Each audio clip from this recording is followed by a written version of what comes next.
Fala galera! Sejam bem-vindos à nossa videoaula de biologia. Hoje vamos focar em um sistema show de bola, o chamado sistema endócrino. Preparados? Bora lá então! Quem é esse tal sistema endócrino, Laurinha? Ele é um sistema que trabalha junto com o nervoso, tá? Para comandar o nosso organismo. Mais especificamente, o sistema endócrino, ele controla as atividades metabólicas, só que ele atua a longo prazo, tá? Como assim a longo prazo, Laurinha? Ele é responsável pela fabricação de hormônios, que são mensageiros químicos, que serão fabricados em um local e atuantes em outro. Como assim? Bom, obviamente que vocês lembram das famosas glândulas. Glândulas são órgãos que fabricam hormônios e também fabricam secreções. Nós temos 3 tipos. As glândulas exócrinas, são aquelas que liberam secreção para fora do corpo. Não será o foco da nossa aula de hoje, tá? Porque nós falaremos das glândulas endócrinas, são aquelas que liberam hormônio na corrente sanguínea. Então, galera, nós temos a glândula, que contém essa célula segregadora, ou seja, a célula que vai fabricar os hormônios. Esses hormônios, eles caem na corrente sanguínea e vão atuar em um órgão chamado de órgão-alvo, ou seja, em um local diferente da onde ele foi fabricado. Se a gente falar em sistema nervoso, nós vamos ver logo mais que os mensageiros químicos são os chamados neurotransmissores. Eles são fabricados no mesmo lugar de atuação. Então, eu tenho uma grande diferença aí entre esses dois sistemas que trabalham juntos. Sistema endócrino, os hormônios são fabricados em um local e atuam em outro. No sistema nervoso, os neurotransmissores são fabricados no mesmo lugar onde eles atuarão, tá bom? Então vamos agora conhecer um pouquinho dessas glândulas e hormônios. Aqui, ó, nós temos a hipófise, que é a chamada glândula mestra, paratireoides e tireoide, que fica nessa região do pescoço, adrenais ou suprarrenais, que ficam sobre os rins, pâncreas e as glândulas sexuais, que são chamadas de ovários e testículos, tá bom? E o hipotálamo, Laurinha? Ele é uma parte do sistema nervoso que vai atuar ali junto com a hipófise, tá bom? Então, bora lá. Onde ficam essas glândulas que estão aqui próximo ao cérebro? Ó, nós temos a hipófise aqui, junto com o hipotálamo. Fazendo aí uma aproximação, a hipófise ela tem esse formato aqui, ó, ela tem 2 partezinhas, adenohipófise e neurohipófise, e aqui eu tenho o hipotálamo. Reparem que, olha o nome, ó, neurohipófise. Nessa parte da hipófise estarão armazenados 2 hormônios que foram fabricados pelo hipotálamo.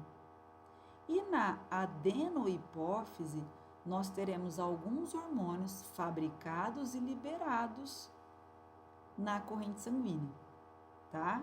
Então, vamos lá. Vamos começar pela glândula mestra, mais especificamente a neurohipófise, tá?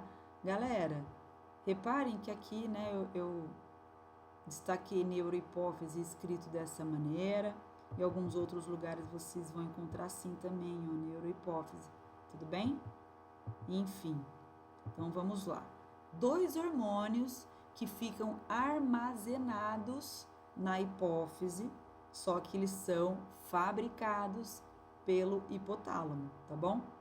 A ocitocina, que é um hormônio que participa das contrações musculares do útero na hora do parto. Ele estimula a liberação do leite materno, tá? Depois que o bebê, obviamente, já nasceu.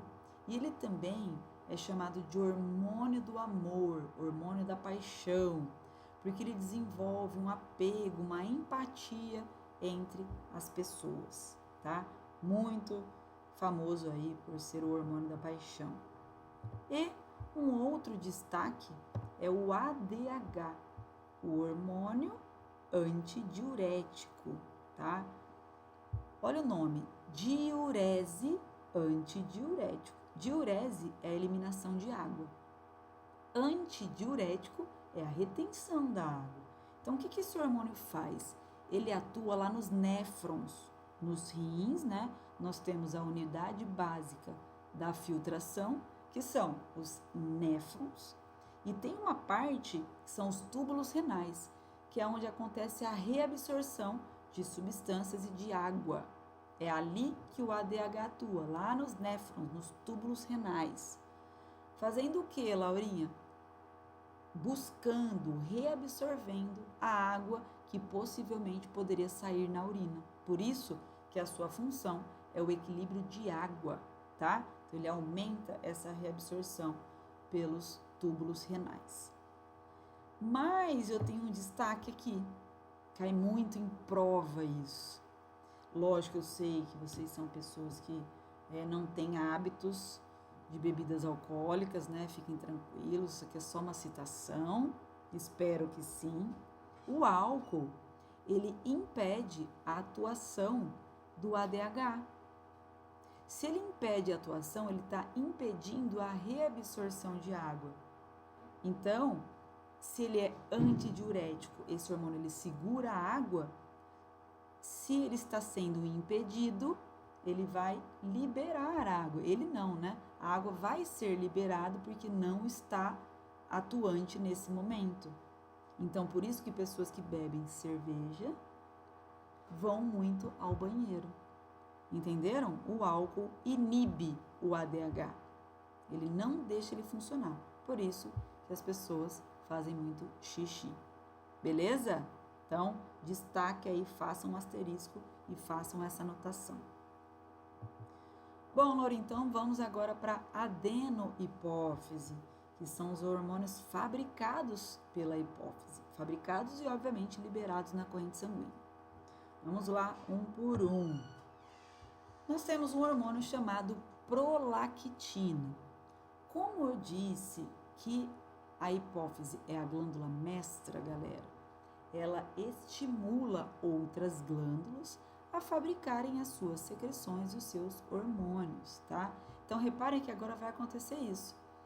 A adenohipófise fabrica e libera hormônio, que esse hormônio cai na corrente sanguínea, vai até outra glândula e estimula a fabricação de outro hormônio, tá? Na maioria dos casos. Então, vamos lá. Olha só, a prolactina é o hormônio que cai na corrente sanguínea e vai lá na glândula mamária. Para quê? Para estimular essa glândula a produzir leite. Ó, prolactina, lácteo vem de leite, tá?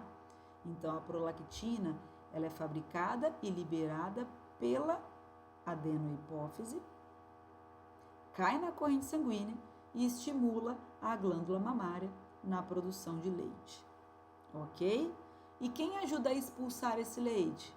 A ocitocina, que a gente acabou de falar. Bora lá, mais um hormônio então, ó. Gonadotrófico, lembra gônadas, gônadas sexuais, glândulas sexuais. Nas mulheres, os ovários, nos homens, os testículos. Então, esse hormônio gonadotrófico, ele vai estimular as glândulas sexuais, testículos e ovários, a fabricarem seus próprios hormônios, ok? Nós já vimos, galera, lá nos testículos é fabricado a testosterona. Nos ovários são fabricados o estrógeno e a progesterona, beleza? E aí, quem são esses gonadotróficos, Laurinha?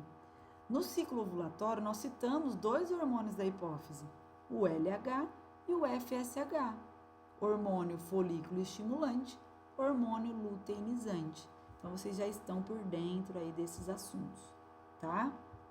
Então, mais uma vez, Hormônios gonadotróficos estimulam as gônadas. Então, esses hormônios são LH e FSH, estimulando as gônadas, que são os ovários e os testículos, a fabricarem os ovários estrógeno e progesterona e testículos, o hormônio chamado testosterona, tá? Bom, outro hormônio tireotrófico, lembra o que, Laurinha? Tireoide.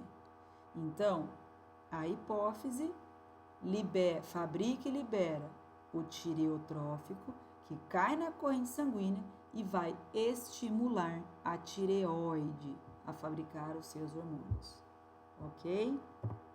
Quem mais? Esse nome dá até para brincar de forca, galera. Adrenocorticotrófico. Quem esse tal hormônio chamado adrenocorticotrófico? É um hormônio que vai estimular a glândula ou as glândulas, que são duas, chamadas de suprarrenais. Aí, as suprarrenais fabricam os seus hormônios. Então, o adrenocorticotrófico estimula as adrenais ou suprarrenais. E por último, encerrando aqui a parte da hipófise, nós temos o hormônio chamado somatotrófico. Ele não vai estimular, nesse caso, outra glândula, mas, galera, ele vai atuar nos ossos e cartilagens principalmente, porque esse é o hormônio do crescimento, chamado de GH ou SH, ok? Então, o que esse hormônio faz? Ele promove, ele estimula o crescimento de cartilagens e ossos. Também ele faz parte do metabolismo de proteínas, carboidratos e lipídios, tá? Só que aqui eu quero fazer uma observação, porque nós podemos ter uma disfunção. Disfunção, galera, quer dizer que ele pode ter uma hiperfunção ou uma hipofunção. Hiperfunção é quando ele fabrica muito hormônio do crescimento. Hipofunção é quando ele fabrica pouco, tá? Quando ele fabrica pouco, galera, vai acontecer o famoso nanismo. Olha só, hipofunção, pouco hormônio do crescimento, ocasiona o nanismo. E muito, Laurinha, aí eu tenho chamado gigantismo, fabrica mais hormônios do que o normal. Quando essa produção acontece na idade adulta, nós temos casos chamados de acromegalia, que é o desenvolvimento aqui de membros, tá vendo, ó? Até mesmo de partes onde nós temos cartilagens. Então, esse é o chamado acromegalia. Já ouviram falar em um lutador chamado Pezão? É um lutador de luta livre, sabe? E ele foi diagnosticado, né, nos Estados Unidos com um tumor na hipófise. E olha o nome, ele era chamado de Pezão. Obviamente, né, gente? Porque ele tinha um pé muito grande. Então, ele tinha sintomas aí, ó, o famoso acromegalia, sintomas de uma quantidade acima do normal do hormônio de crescimento. E não era desde a infância, foi, na verdade, porque ele desenvolveu um tumor na hipófise. Então, ela se desregulou e começou a fabricar mais hormônios do crescimento, tá? Óbvio que ele passou por uma cirurgia, né? Passou tudo bem, ele hoje, né, está totalmente curado, mas foi um distúrbio aí na sua hipófise. Beleza? Tamo junto, galera? Então, na nossa próxima aula, nós daremos continuidade às outras glândulas do sistema endócrino. Beleza? Obrigado pela aula, obrigado pela companhia e até a próxima. Tchau, tchau, gente. Super beijo.